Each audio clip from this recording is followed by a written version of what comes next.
Welcome to BSc Main Physics. Semester 6, Paper 2, Nuclear and Particle Physics. Class number 7, Nuclear Models. BSc Main Physics, Paper 2, Nuclear and Particle Physics.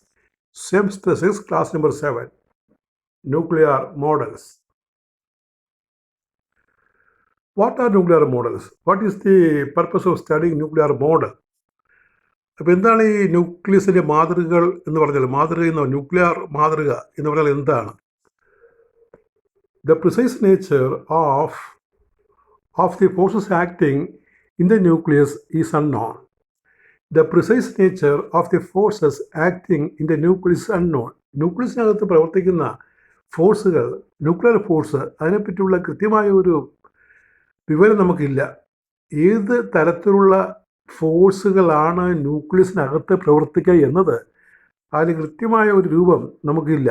Hence nuclear models are resorted to for investigation. അപ്പോൾ ഇത് പഠിക്കുന്നതിന് വേണ്ടിയാണ് nuclear model നമ്മൾ സ്വീകരിച്ചത്. Nuclear model study ചെയ്യുന്നത് ഈ nuclear ഫോഴ്സിൻ്റെ nature മനസ്സിലാക്കാൻ വേണ്ടിയാണ്.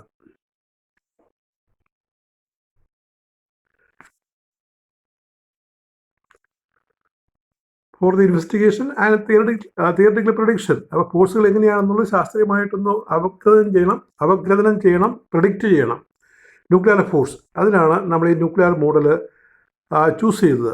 The two important models are the two important nuclear models. പ്രധാനപ്പെട്ട രണ്ട് ന്യൂക്ലിയർ മോഡൽസ് ആണ് liquid drop model and shell model. Liquid drop model and shell model. പിന്നെ ഇത് രണ്ടും കൂടി ചേർന്ന് ഒരു കളക്റ്റീവ് മോഡലും ഉണ്ട്. ഈ ലിക്വിഡ് ഡ്രോപ്പ് മോഡലിൻ്റെ ഫീച്ചേഴ്സും അതുപോലെ ഷെൽ മോഡലിൻ്റെ ഫീച്ചേഴ്സും കൂടി ചേർന്ന് ഒരു കളക്റ്റീവ് മോഡൽ കൂടി നമുക്ക് പഠിക്കാനുണ്ട്. പ്രധാനമായിട്ടും രണ്ട് ന്യൂക്ലിയർ മോഡൽസാണ് ഉള്ളത്. ഒന്ന് ലിക്വിഡ് ഡ്രോപ്പ് മോഡൽ, രണ്ടാമത് ഷെൽ മോഡൽ. ഇതിൻ്റെ ഒരു കോമ്പിനേഷൻ, അതിനെ നമ്മൾ കളക്റ്റീവ് മോഡൽ എന്ന് പറയും. മൂന്നും നമ്മൾ പരീക്ഷയ്ക്ക് പഠിക്കാനുള്ളതാണ്. ആദ്യം നമ്മൾ ലിക്വിഡ് ഡ്രോപ്പ് മോഡലാണ് പറയുന്നത്. ഇത് വളരെ പ്രധാനപ്പെട്ട ഒരു long answer question, essay type question ആണ്. അപ്പോൾ ഇത് രണ്ട് ക്ലാസ് ആയിട്ടാണ് നമ്മൾ പറയുന്നത്, കാരണം ഇപ്പോൾ ലെങ്തിയാണ്. അതുകൊണ്ട് രണ്ട് ക്ലാസ് ആയിട്ടാണ് ഈ liquid drop model of nucleus നമ്മൾ എക്സ്പ്ലെയിൻ ചെയ്യുക. This model is based on the analogy between the properties of atomic nucleus and forces of A liquid drop. This model is based on the analogy, സാമ്യം, comparison, analogy between the properties of atomic nuclei and a liquid drop and of a liquid drop. ഒരു liquid ഡ്രോപ്പിനും ഒരു atomic ന്യൂക്ലിയസിനും വളരെ ഏറെ സാമ്യം ഉണ്ടെന്നാണ് പറയുന്നത്. This model is a simple explanation of the binding energy B. Simple explanation of the B curve. You read as binding energy curve, BE curve, BE curve, binding energy curve. ആ binding energy എന്നുള്ളത് അവിടെ കാണുന്നില്ല, എഴുതി ചേർക്കണം. Binding energy curve. This model was proposed by Niels Bohr. ബോറാറ്റ മോഡലിൻ്റെ ആൾ തന്നെയാണ് ഈ ന്യൂക്ലിയർ മോഡൽ പ്രപ്പോസ് ചെയ്തത്. This model was proposed by Niels Bohr, who observed that there are certain marked similarities between an atomic nucleus and the liquid drop. Atomic ന്യൂക്ലിയസും liquid ഡ്രോപ്പും തമ്മിൽ വളരെ പ്രകടമായ ചില സാമ്യങ്ങളുണ്ട് എന്ന് അദ്ദേഹം പറയും. The similarities between the nucleus and the liquid drop are the following. അപ്പോൾ ഈ ലിക്വിഡ് ഡ്രോപ്പും അതുപോലെ തന്നെ അറ്റോമിക് ന്യൂക്ലിയസ് തമ്മിലുള്ള സിമിലാരിറ്റി ഇനി പറയുന്ന കാര്യങ്ങളിലാണ്. ലിക്വിഡ് ഡ്രോപ്പും അറ്റോമിക് ന്യൂക്ലിയസ് തമ്മിലുള്ള സിമിലാരിറ്റി ഇനി പറയുന്ന ചില പോയിന്റുകൾ നമുക്ക് കാണാം. Number 1, spherical drop.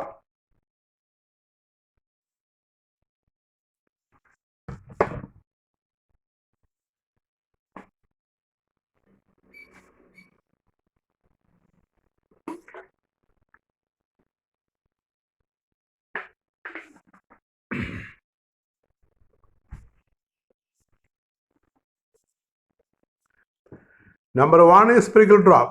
The nucleus is supposed to be spherical shape. Nucleus spherical ആയിട്ടാണ് നമ്മൾ കരുതുന്നത്. spherical shape in the stable state. ഒരു സ്റ്റേബിൾ ന്യൂക്ലിയസ് ആണെങ്കിൽ അത് സ്പെറിക്കൽ ഷേപ്പ് ആണ് assumption. Just as a liquid drop ഈ spherical due to the symmetrical surface tensional force. ഒരു liquid ഡ്രോപ്പിലാണെങ്കിൽ സർഫസ് ടെൻഷണൽ ഫോഴ്സ് ഉണ്ട്, അതുകൊണ്ട് അത് സ്പെറിക്കൽ ആയിരിക്കും. അതേ രീതിയിൽ ആ ന്യൂക്ലിയർ ഫോഴ്സിൻ്റെ പ്രവർത്തനം മൂലം ഒരു അറ്റോമിക് ന്യൂക്ലിയസും ഡ്രോപ്പ് പോലെ സ്പെറിക്കൽ ഷേപ്പിലായിരിക്കും. ലിക്വിഡ് ഡ്രോപ്പിൽ സർഫസ് ടെൻഷണൽ ഫോഴ്സ് ആണ്, സർഫസ് ടെൻഷൻ ആണ്, അല്ലെങ്കിൽ force due to surface tension ആണ് ലിക്വിഡ് ഡ്രോപ്പിനെ സ്പെറിക്കലാക്കുന്നത്. അതുപോലെ ന്യൂക്ലിയർ ഫോഴ്സ് ന്യൂക്ലിയസിനെ സ്പെറിക്കലാക്കും. അതാണ് ഒരു സാമ്യം, സ്പെറിക്കൽ ഷേപ്പ്. രണ്ടാമത്തെ സാമ്യം force on the surface. Liquid ഡ്രോപ്പും അറ്റോമിക് ന്യൂക്ലിയസും തമ്മിലുള്ള രണ്ടാമത്തെ സാമ്യം ഫോഴ്സ് ഓൺ ദി സർഫസ് ആണ്. The force of surface tension acts on the surface of the liquid. Surface tensional force liquid surfaceലാണ്. Similarly, there is a potential barrier at the surface of the atomic nucleus. ഈ രീതിയിൽ ഒരു atomic ന്യൂക്ലിയസിൻ്റെ പുറത്ത് ഒരു potential barrier ഉണ്ട്. അപ്പം അത് രണ്ടാമത്തെ point. Third point, the density. എന്താ ഡെൻസിറ്റിയുടെ സാമ്യം? ലിക്വിഡ് ഡ്രോപ്പിന് ഒരു ഡ്രോപ്പ് എടുത്തു കഴിഞ്ഞാൽ അതിന് എല്ലാ ഭാഗത്തും ഒരേ ഡെൻസിറ്റിയാണ്. അതുപോലെ അറ്റോമിക് ന്യൂക്ലിയസിനും എല്ലാ ഭാഗത്തും ഒരേ ഡെൻസിറ്റി ആയിരിക്കും. Density, the density of liquid drop is independent of its volume. Similarly the density of the nucleus is independent of its volume. അതായത് ഒരു വസ്തുവിൻ്റെ ഡെൻസിറ്റി അതിൻ്റെ വോളിയത്തെ ആശ്രയിക്കുന്നില്ല. നമുക്കറിയാം, മാസ് വോളിയം എന്ന് പറഞ്ഞാൽ ഇപ്പോൾ ലിക്വിഡ് ഡ്രോപ്പ് എടുത്തു കഴിഞ്ഞാൽ അതിൽ ഏത് പാർട്ട് എടുത്ത് ഡെൻസിറ്റി കണ്ടുപിടിച്ചാലും ഒരു കോൺസ്റ്റൻറ്റ് വാല്യൂ ആയിരിക്കും. അപ്പോൾ എന്ന് വെച്ചാൽ വോളിയത്തെ ഡിപ്പെൻഡ് ചെയ്യുന്നില്ല. അതേ രീതിയിൽ അറ്റോമിക് ന്യൂക്ലിയസ് നമ്മൾ ഏത് പാർട്ട് അതിൻ്റെ ഒരു കുറച്ച് ഭാഗം എടുത്ത് ഡെൻസിറ്റി കണ്ടാലും മാറ്റം വരില്ല. എല്ലാ ഭാഗത്തും ഒരേ ഡെൻസിറ്റിയാണ്. അപ്പോൾ ഏത് രീതിയിൽ ലിക്വിഡ് ഡ്രോപ്പിൻ്റെ ഡെൻസിറ്റി അതിൻ്റെ വോളിയത്തെ ഡിപ്പെൻഡ് ചെയ്യുന്നില്ല, അതേ രീതിയിൽ അറ്റോമിക് ന്യൂക്ലിയസിൻ്റെ ഡെൻസിറ്റി അതിൻ്റെ വോളിയത്തെയും ഡിപ്പെൻഡ് ചെയ്യുന്നില്ല. ഷോർട്ട് റേഞ്ച് ഫോഴ്സസ്, ഈ സർഫസ് ടെൻഷണൽ ഫോഴ്സ് ഷോർട്ട് റേഞ്ചാണ്. അതേപോലെ ന്യൂക്ലിയർ ഫോഴ്സ് ഷോർട്ട് റേഞ്ചാണ്. നമ്മൾ കഴിഞ്ഞ ക്ലാസ്സിൽ പറഞ്ഞതാണ്, ഈ ഫെർമി ഓർഡറിലാണ് ന്യൂക്ലിയർ ഫോഴ്സ് പ്രവർത്തിക്കുക എന്നത്. ഇത് intermolecular forces in a liquid are short range forces. Liquid ഡ്രോപ്പിനകത്തുള്ള അല്ലെങ്കിൽ ലിക്വിഡിനകത്തുള്ള ഇന്റർമോളിക്കുലർ ഫോഴ്സ് വളരെ ഷോർട്ട് റേഞ്ചിലുള്ളതാണ്, വളരെ കുറച്ചകലത്തിലാണ് പ്രവർത്തിക്കുന്നത്. സിമിലർലി ഇതേ രീതിയിൽ പറയുകയാണെങ്കിൽ ഇത് nuclear forces are short range forces. Nuclear forces short range ഫോഴ്സാണ്. ഫെർമി ദൂരത്തിൽ മാത്രം അല്ലെങ്കിൽ അതിന് ഉള്ളിൽ മാത്രം നിൽക്കുന്ന ഫോഴ്സുകളാണ്. ഒരു ഫെർമി അറിയാലോ, 10⁻⁻15 മീറ്റർ. ആ റേഞ്ചിനുള്ളിൽ മാത്രമേ ന്യൂക്ലിയർ ഫോഴ്സ് പ്രവർത്തിക്കുകയുള്ളൂ. Nucleons in the nucleus interact only with their immediate neighbours. തൊട്ടടുത്തുള്ള ന്യൂക്ലിയോനെ മാത്രമേ ഒരു ഗിവൺ ന്യൂക്ലിയോൺ അട്രാക്റ്റ് ചെയ്യുകയുള്ളൂ. ആ റേഞ്ചിനപ്പുറത്തുള്ള ന്യൂക്ലിയോണിനെ ഒരു ഗിവൺ ന്യൂക്ലിയോൺ അട്രാക്റ്റ് ചെയ്യില്ല.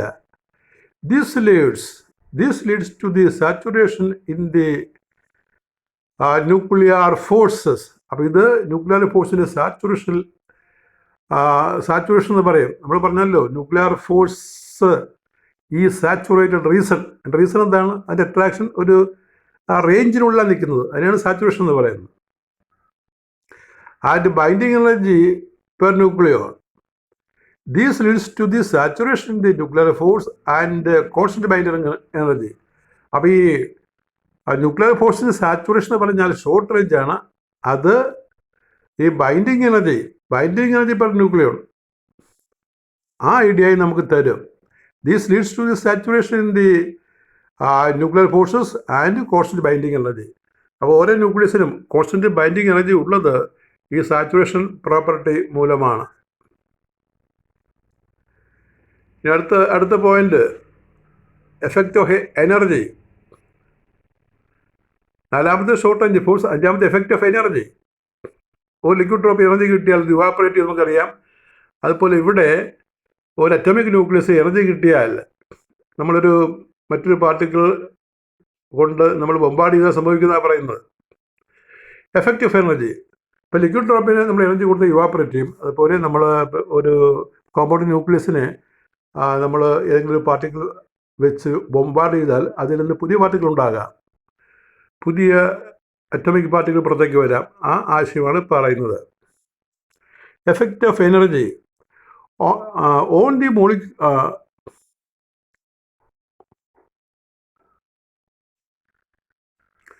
effect of energy on the molecules evaporate from a liquid drop on raising the temperature of the liquid. ഇപ്പോൾ ഓൺ വേണമെന്നില്ല, ഇത് മോളിക്യൂൾസ് ഓൺ വേണ്ട, ഇത് molecules evaporate. The molecules evaporate from a liquid drop on raising the temperature of the liquid. ലിക്വിഡിൻ്റെ temperature നമ്മൾ കൂട്ടിയാൽ ആ liquid ഡ്രോപ്പിൽ നിന്ന് മോളിക്യൂൾ ഇവാപ്പറേറ്റ് ചെയ്ത് പോകും. Due to the increased energy. Increased energy കിട്ടുന്നത് കൊണ്ടാണ് ഈ മോളിക്യൂൾസ് ഇങ്ങനെ എസ്കേപ്പ് ചെയ്യുന്നത്. അതിനെ ലിക്വിഡ് ഡ്രോപ്പിൽ നിന്ന് എസ്കേപ്പ് ചെയ്യുന്നത്, അതിനെ നമ്മൾ ഇവാപ്പറേഷൻ എന്ന് വിളിക്കും. And that is due to thermal agitation. ഇപ്പോൾ ഈ നമ്മൾ ഹീറ്റ് കൊടുക്കുമ്പോൾ, എനർജി കൊടുക്കുമ്പോൾ തെർമൽ അജിറ്റേഷൻ ഉണ്ടായിട്ടാണ് ഈ മോളിക്യൂൾസ് എസ്കേപ്പ് ചെയ്യുന്നത്, ഇവാപ്പറേഷൻ എന്ന് വിളിക്കുന്നത്. Similarly when energy is given to a nucleus by bombarding it with nuclear projectiles, മറ്റ് പാർട്ടിക്കിൾസാണ്. ഇപ്പോൾ ആൽഫ പാർട്ടിക്കിൾ പോലെയുള്ള പാർട്ടിക്കിൾ കൊണ്ട് ബൊമ്പാർഡ് ചെയ്യുകയാണെങ്കിൽ അറ്റോമിക് ന്യൂക്ലിയസിനെ, എ കോമ്പൗണ്ട് ന്യൂക്ലിയസ് ഫോംഡ്, ഉടനെ ഒരു കോമ്പൗണ്ട് ന്യൂക്ലിയസ് ഉണ്ടാകും. ആ കോമ്പൗണ്ട് ന്യൂക്ലിയസ് എന്ത് ചെയ്യും? This compound nucleus emits nuclear radiations almost immediately. ഇപ്പോൾ ബൊമ്പാർഡ് ചെയ്യുമ്പോൾ ഒരു കോമ്പൗണ്ട് ന്യൂക്ലിയസ് ഉണ്ടാകും. ആ കോമ്പൗണ്ട് ന്യൂക്ലിയസ് പുതിയ റേഡിയേഷനെ, പുതിയ കണങ്ങളെ പുറത്തേക്ക് എമിറ്റ് ചെയ്യും. ഇവാപ്പറേഷൻ ലിക്വിഡ് ഡ്രോപ്പ് നടത്തുന്ന രീതിയിൽ അതേപോലെ എന്ന് പറയാം.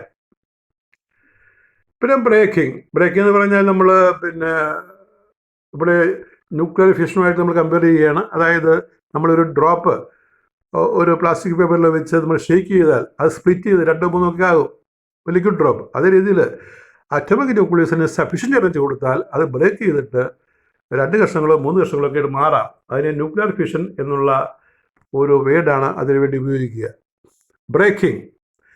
When a small drop of liquid is allowed to oscillate. ശക്തമായിട്ട് നമ്മൾ ലിക്വിഡ് ഡ്രോപ്പിൽ ഷേക്ക് ചെയ്താൽ, ഒരു പ്ലാസ്റ്റിക് ഗ്ലാസ് വെച്ച് ഷേക്ക് ചെയ്താൽ മതി. When a small drop of liquid drop is allowed to oscillate it breaks up into smaller drops of equal size. അപ്പോൾ ഏകദേശം തുല്യ സൈസുള്ള സ്മോൾ ഡ്രോപ്പുകളായിട്ട് അത് ബ്രേക്കപ്പ് ചെയ്യാം. This process of nuclear fission. അപ്പോൾ ഇതേ തരത്തിലാണ് ന്യൂക്ലിയർ ഫിഷൻ ഇരിക്കുന്നത്. The process of nuclear fission is similar to this and the nucleus breaks up into 2 smaller nuclei. അപ്പോൾ ഒരു അറ്റോമിക് ന്യൂക്ലിയസിന് നമ്മൾ ശക്തമായിട്ട് എനർജി കൊടുത്താൽ, അതിനെ നമ്മൾ ഏതെങ്കിലും പാർട്ടിക്കിൾ വെച്ച് ബൊമ്പാർഡ് ചെയ്താൽ എനർജി സഫീഷ്യൻ്റ് ആണെങ്കിൽ ന്യൂക്ലിയർ ഫിഷൻ സംഭവിക്കുകയും അത് സിമ്പിൾ ന്യൂക്ലിയർ ആയിട്ട് 2-3 ഇവിടെ 2 എഴുതിയിരിക്കുന്നത് സിമ്പിൾ ന്യൂക്ലിയർ ആയിട്ട് അത് സ്പ്ലിറ്റ് ചെയ്യുകയും ചെയ്യും. ഇത്തരം ഒരു പ്രോസസ്സിനെ വിളിക്കുന്ന പേരാണ് ന്യൂക്ലിയർ ഫിഷൻ. അപ്പോൾ ലിക്വിഡ് ഡ്രോപ്പ് നമ്മൾ ഓസിലേറ്റ് ചെയ്താൽ അത് ബ്രേക്ക് ചെയ്യുന്നത് പോലെ ഈ അറ്റോമിക് ന്യൂക്ലിയസിന്, ഹെവിയർ ന്യൂക്ലിയസിന്, യുറേനിയം പോലെയുള്ള ഹെവിയർ ന്യൂക്ലിയസിന് നമ്മൾ എനർജി കൊടുത്താൽ, പാർട്ടിക്കിൾ കൊണ്ട് ബൊമ്പാർഡ് ചെയ്ത് എനർജി കൊടുത്താൽ അത് ലൈറ്റർ ന്യൂക്ലിയസ് ആയിട്ട് സ്പ്ലിറ്റ് ചെയ്യും. ന്യൂക്ലിയർ ഫിഷൻ എന്നുള്ള ഒരു ടേമാണ് ഇത് വിശേഷിപ്പിക്കാൻ വേണ്ടി നമ്മൾ ഉപയോഗിക്കുക. അപ്പോൾ ഇതിൻ്റെ ഒരു കണ്ടിന്യൂഷൻ കൂടിയുണ്ട്. അത് സെമി എംപിരിക്കൽ ഫോർമുല, വെയ്സാക്കിയസ് ഫോർമുല എന്ന് പറയും. Semi empirical formula relating liquid drop model that we discuss in the next class. അപ്പോൾ ഈ ക്ലാസ്സും അടുത്ത ക്ലാസ്സും കൂടിയാണ് ഈ essay പൂർണ്ണമാകുന്നത്. So in the next class we discuss the semi-empirical formula in liquid drop model of atomic nucleus. Thank you very much.